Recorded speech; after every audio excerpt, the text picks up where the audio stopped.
Hello and welcome. This is the New Mexico Drought Status Briefing for January 2018. My name is Royce Fontenot. I am the Senior Service Hydrologist here at the National Weather Service Forecast Office in Albuquerque. So an overview of what I'm going to talk about today. Drought has expanded over New Mexico over the last 3 months. Currently on the U.S. Drought Monitor, 100% of the state is in some sort of category on the Drought Monitor. Breaking that down, about 87% of the state is in moderate or severe drought.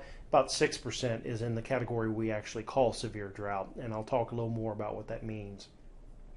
A wet period late in the monsoon season helped recharge groundwater that is now being depleted, and snowpack is significantly below normal for all basins that impact the state of New Mexico. This is the current U.S. Drought Monitor for New Mexico. As I said previously, currently 100% of the state is in some designation on the Drought Monitor. Now, not all locations are in drought. D0, one of those multiple categories you see there, is not considered drought on the Drought Monitor. It's just abnormally dry, and we see that currently over the southeast counties of New Mexico. Kind of the key point I want to bring up here is that about 87% of the state is in some form of drought, with about 6% in what we call D2 or severe drought. That's that darker orange color. So again, D0 is not considered drought on the Drought Monitor. It's abnormally dry. That area of the state did get some precipitation later in the season, but most of the state of New Mexico, as we'll see coming up, has been extraordinarily dry the last 90 days or so. This image is the 3-month change from the Drought Monitor. Again, how's the Drought Monitor changed over the last 3 months? The Drought Monitor is issued every week, so this is kind of a composite of the Drought Monitor from October 17th through January 9th, the current Drought Monitor. So some areas we've seen almost a 3-class change, which means they've had a severe degradation over the last 3 months.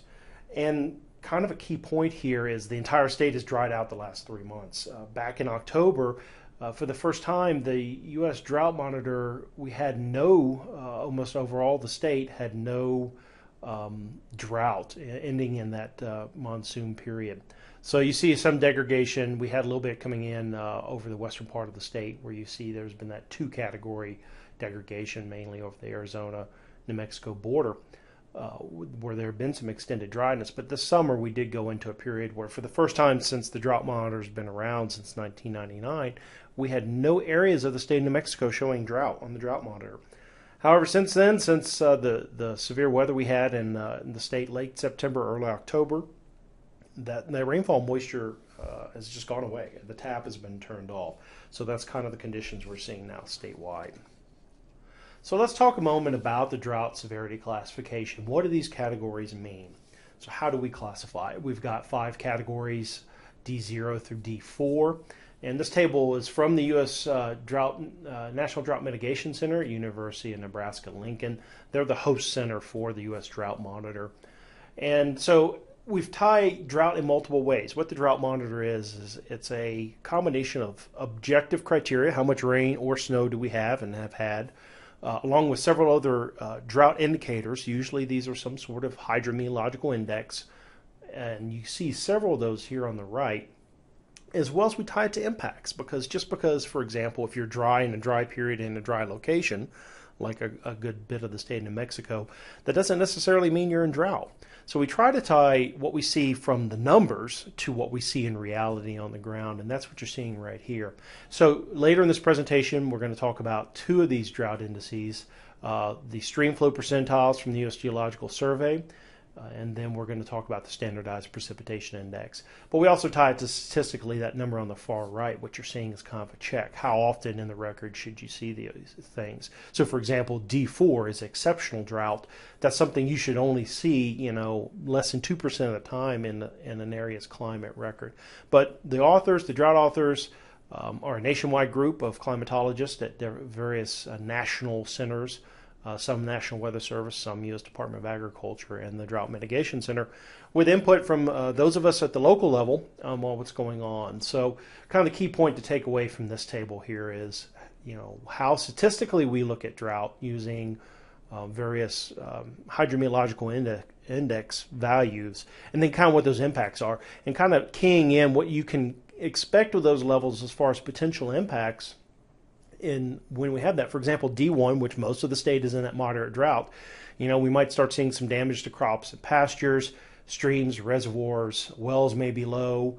You might start seeing water restrictions. D2, the more severe drought, generally that means crop and pasture losses are likely. Water shortages may be common and water restrictions may be imposed. Again, this will vary from area to area, drought to drought, but we try to tie some reality to those drought categories so it's just not something sitting out there. So let's take a look at the actual data.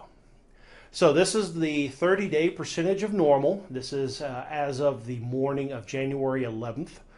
This data is National Weather Service radar data put together with rain gauge data, and we do this nationwide every day. And you can see through the last 30 days, a good part of the state of New Mexico has had less than 25% of its normal precipitation for that period. Those areas you see in white are areas that are actually estimated to have less than 5% or 0% of their percent of normal. So again, the last 30 days, as almost all of us here in the land of enchantment know, we've had very dry conditions. We had a brief system that added a little bit of snowpack and some rain, but really wasn't enough to do more than kind of cut the dust at that point. So you can see just these really dry conditions persisting. So let's go a little bit further back in time, 60 days ending on January 11th. So this is going back into some in November through December and through January 11th. And you can see, again, those conditions are just drying out even more, with even more of the state less than 25% of normal precipitation.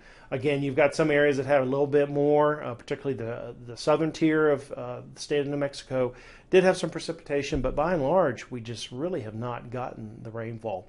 And then looking even further back 90 days, the story is still the same, just very dry conditions. Now, I want to contrast. These next two slides are going to look at the October precipitation and September precipitation. And this is really how dramatic the precipitation dropped off. This is October 2017. This, by and large, most of this precipitation was in the first 10 days or so, particularly over the east.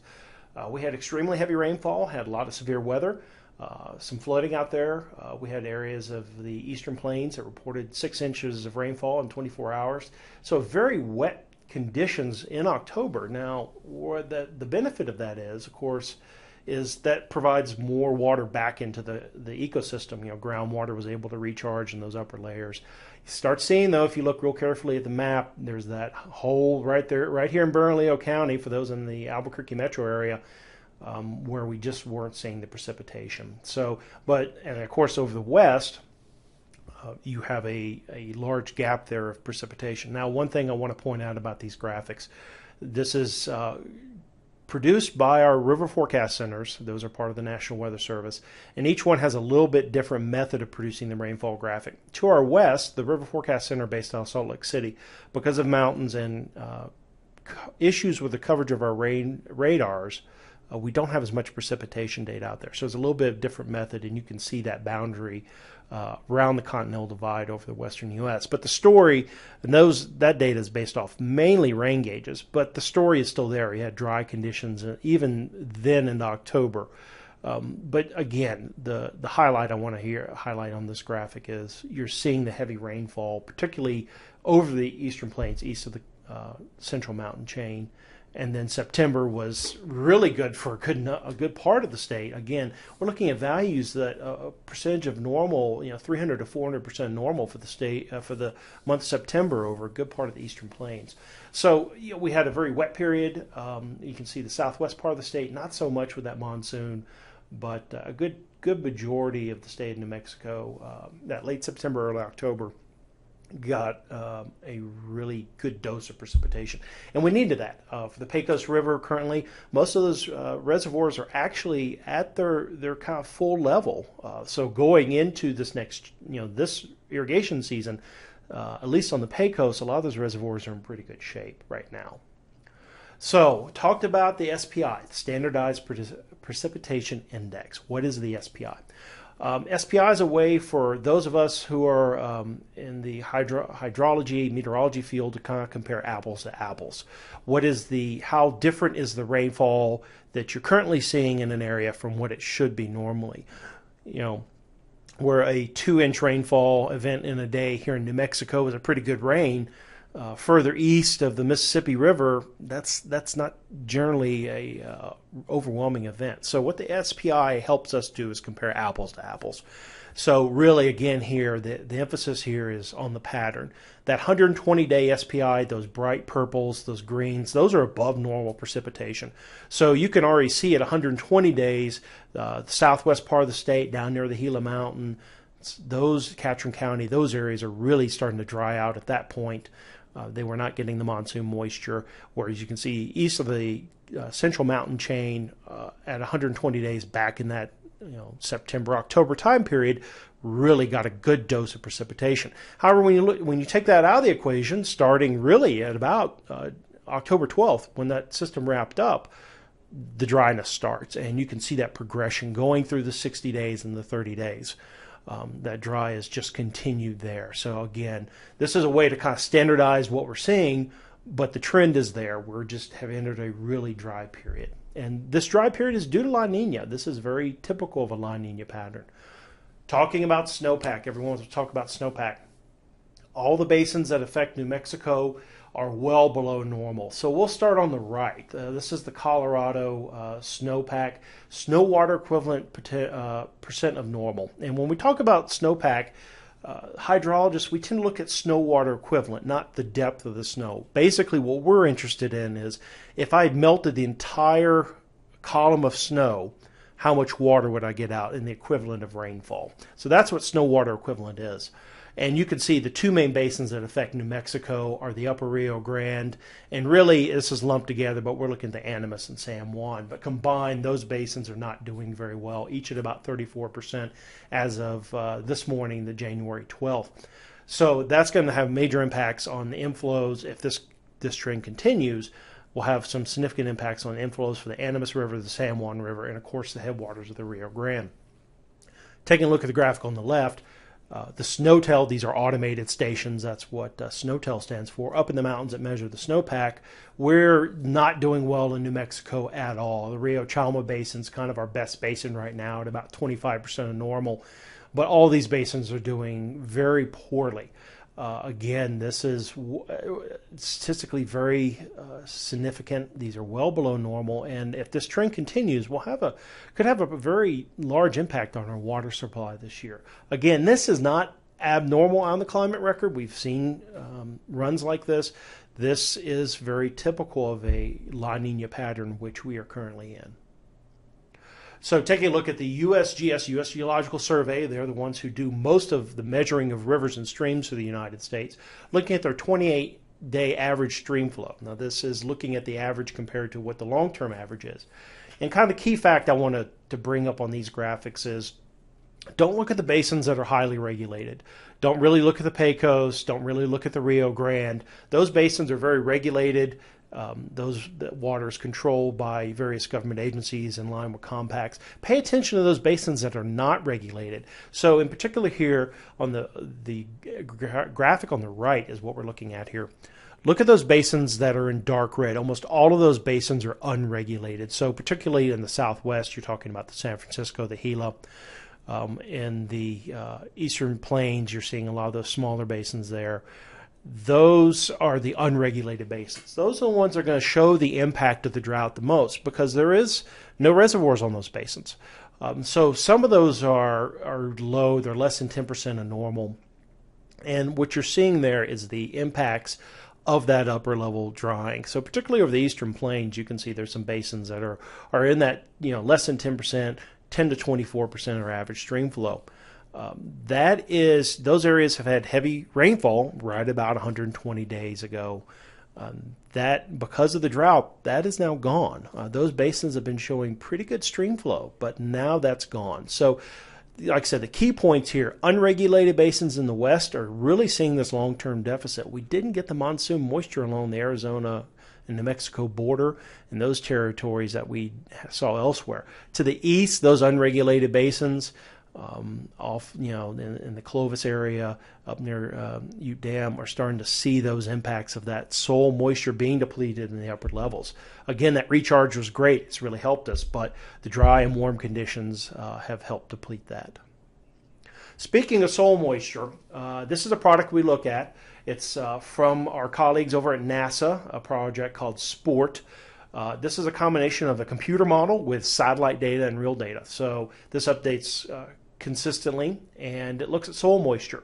So what I want to draw attention to, so the top left graphic is a 1 month change.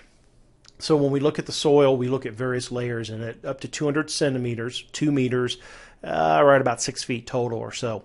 So over the last month, this was as of January 9th, only about less than 2% change in the soil moisture over the eastern plains. But when you look at that 3 month period over the eastern plains on the right, 10 to 15% total decrease in that whole soil column for about 6 feet down. Now, if you break this down, and we're not showing this in this graphic, but if you break it down by soil layers, you'll see those top, maybe 2 feet or so is really where you're seeing that soil moisture depleted. We've had great recharge because of the rains at the lower levels, but now we've entered warmer than normal, drier than normal conditions for the last several months, and we're starting to see that. So we're evening out right now on the soil moisture depletion. That's where you're seeing that less than 2% change, but that 10 to 15% change is pretty significant. So what do things look like going forward? In the short term, over the next 8 to 14 days, these are Outlook graphics from the National Weather Service Climate Prediction Center in Washington, D.C. Again, should be no real surprise for most of New Mexico that we're looking at good probability of above normal temperatures. Rainfall-wise, precipitation-wise, the outlook issued the afternoon of the 11th shows increasing probability, a little bit above 50-50, that will be above normal precipitation on the northern, say, half or so of New Mexico, with below normal on the south. Now, looking at the extended forecast as of today, there's some systems that look like they may be coming through mainly on the Colorado side, which may bump up that snowpack a little bit. But we're so far behind, and I should note this, that we're so far behind that it would take a large series of systems to help bring us back to normal. Now, again, this is as of looking at the long-range outlook as of Thursday, January 11th. This is now January 12th that I'm doing this briefing. So please, these graphics are updated. Please pay attention to current weather and climate products are issued daily to specify the forecast. Going a little bit further out, though, we also issue a seasonal outlook. This was issued shortly before Christmas. This is January, February, March outlook. And again, the outlook for New Mexico is very typical of a La Nina. So what we're doing here, we've got 3 possibilities. You can be near normal, you can be above normal, or you can be below normal. And all these numbers are doing that, for example, is shifting that probability. So we're saying that there's a 50% chance for New Mexico that we're going to be normal, above normal temperature-wise. Still got about a 33% chance that we're going to be near normal, and then the rest of that's below as far as temperature. But again, how the message from these outlooks are that with this La Nina condition, we're expecting continued warm and dry conditions over New Mexico and into southern Colorado. So that plays it for the state's water supply as well. So Drought Outlook, this was issued at the same time. This should be no surprise for the last 2 slides that we're looking at drought persisting over the western tier of the state and continuing development likely over most of the state. The pattern of La Nina is set. It's a pretty, it's almost a moderate La Nina at this point. It's here, so we expect this pattern to continue. So impacts, again, I mentioned earlier, we tried to tie drought to impacts. So currently, these are the reported impacts that we have here at the National Weather Service in Albuquerque. There are fire bans in Colfax County and for the village of Angel Fire. We're starting to see some potential agricultural impacts. Some of the reports we're seeing, most of them are concerning livestock and feed availability. Ski resorts are being impacted from the low snowpack. A lot of ski resorts have only a few runs open at this time. Also, right now, no known water restrictions are known at this point due to the current drought. So, in summary, drought conditions exist over about 80% of New Mexico. Again, about 100% of the state is on the drought monitor, but only about 87% is classified as drought. Precipitation and snowpack values are well below normal for the state. Current climate and drought outlooks indicate a continued pattern of drought conditions, at least through March or so. Again, this is being driven by La Nina. And I want to emphasize this point. Contact local officials for information on water restrictions or fire bans. I think that's pretty critical at this point. Those are up to your local officials and state and federal agencies who manage lands to declare any water restrictions or fire bans. So here's some links for more information. I'll leave this up briefly. You can see the U.S. Drought Monitor.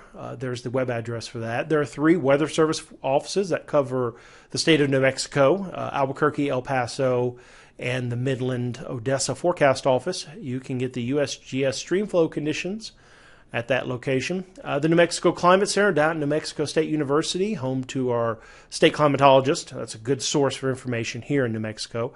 The Western Regional Climate Center at the Desert Research Institute in Reno, Nevada. Drought.gov. And finally, our partners over at the U.S. Department of Agriculture, the National Resource Conservation Service, their snow data. Their data is invaluable to us. And that concludes the briefing. If you have any comments, questions, or feedback, there is my contact information. And feedback is, particularly on drought conditions in your area, is very useful. Again, as I've emphasized through the briefing, we try to tie current hydrometeorological conditions with what's happening on the ground. And reports are often hard to get, so please, if you are really seeing impacts at your location, please go ahead, shoot me an email, attach some photos, and that would be very helpful. Again, there's my contact information.